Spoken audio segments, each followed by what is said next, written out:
आज परमात्मा के समक्ष जब मैं बैठी तो मन में कुछ विचार आए।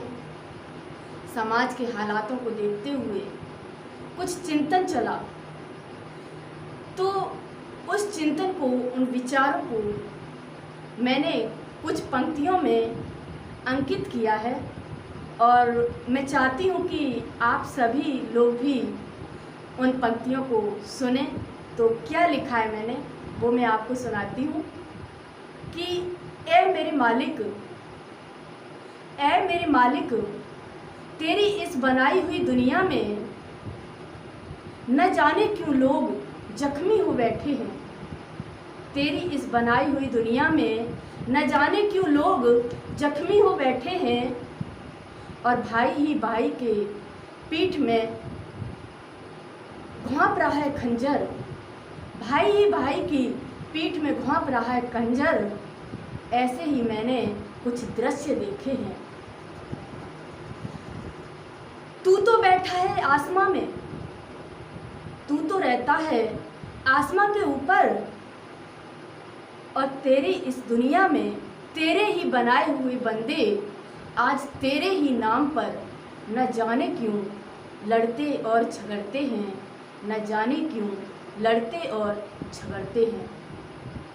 आगे फिर मैं क्या लिख रही हूँ वो सुनाती हूँ कि सुना है लोगों से, आजकल लोग अगर किसी के साथ गलत होता है तो एकदम से यही बात कहते हैं कि परमात्मा ने उसके मुकद्दर में बहुत बुरा लिखा है, यानी कि परमात्मा को हम दोषी ठहरा देते हैं। तो मेरे मन में एक विचार आया कि परमात्मा जो कि हमारा पिता है, हम सबका पिता है, और एक पिता कभी भी अपने दो बच्चों के साथ दो तरह का व्यवहार नहीं कर सकता है। तो मुझे लगा इसके लिए मैं उन लोगों को कुछ जवाब दूं, उनके लिए कुछ लिखूं जो ये कहते हैं कि परमात्मा ने उसके साथ बहुत गलत किया, उसका मुकद्दर बहुत गलत लिखा है। तो मैं उन लोगों को बताना चाहूँगी, और मैंने कुछ ऐसे ही लिखा है अभी कि सुना है लोगों से कि तू ही लिखता है हम सबका मुकद्दर।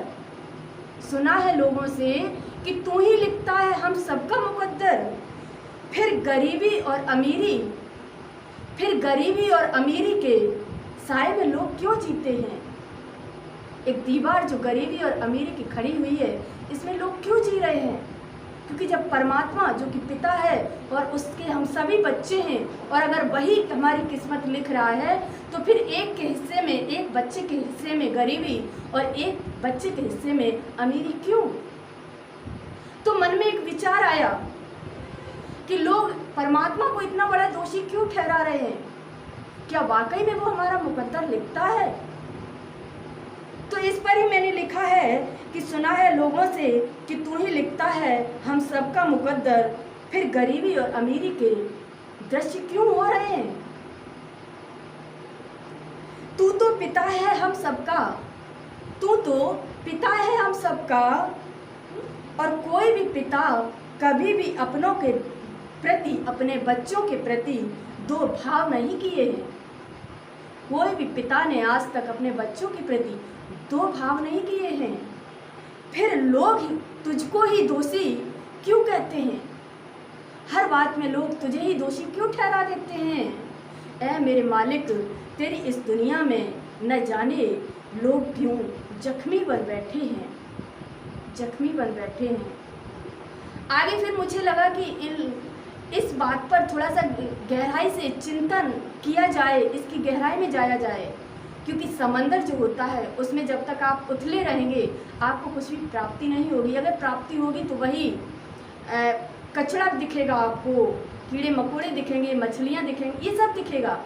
लेकिन जब आप समंदर की तले में जाते हैं, गहराई में जाते हैं, तो आपको खजानों की प्राप्ति होती है। ऐसे ही एक आध्यात्मिक ज्ञान है, और इस आध्यात्मिक ज्ञान में जितना आप उथले रहेंगे उतना ही प्रश्नों में जूझते रहेंगे। लेकिन जब आप इनकी गहराइयों में जाना शुरू कर देते हैं तो आपको ज्ञान रत्नों की प्राप्ति होती है। तो मैंने भी उस गहराई में जाकर के जब अध्ययन किया तो मैंने क्या देखा वो मैंने अभी कुछ लाइनें लिखी हैं कि हम देखें इस जमाने को बहुत ही करीबी से, हम देखे हैं इस जमाने को बहुत ही करीबी से, और सच्चाई तब यहीं तक जाने हैं।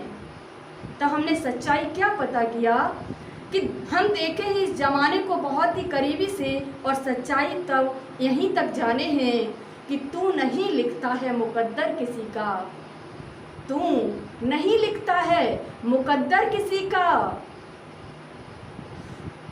मुकद्दर तो हमारे कर्मों के ही लेखे हैं, मुकद्दर तो हमारे कर्मों के ही लेखे हैं, और कर्मों ने ही दी है हमें गरीबी और अमीरी की दीवारी। कर्मों ने ही हमें दी है गरीबी और अमीरी की दीवारें, और हम हैं कि तुझको ही दोषी मान बैठे हैं, और हम हैं कि तुझको ही दोषी मान बैठे हैं। ऐ मेरे मालिक, तेरी इस दुनिया में न जाने क्यों लोग जख्मी बन बैठे हैं, जख्मी बन बैठे हैं।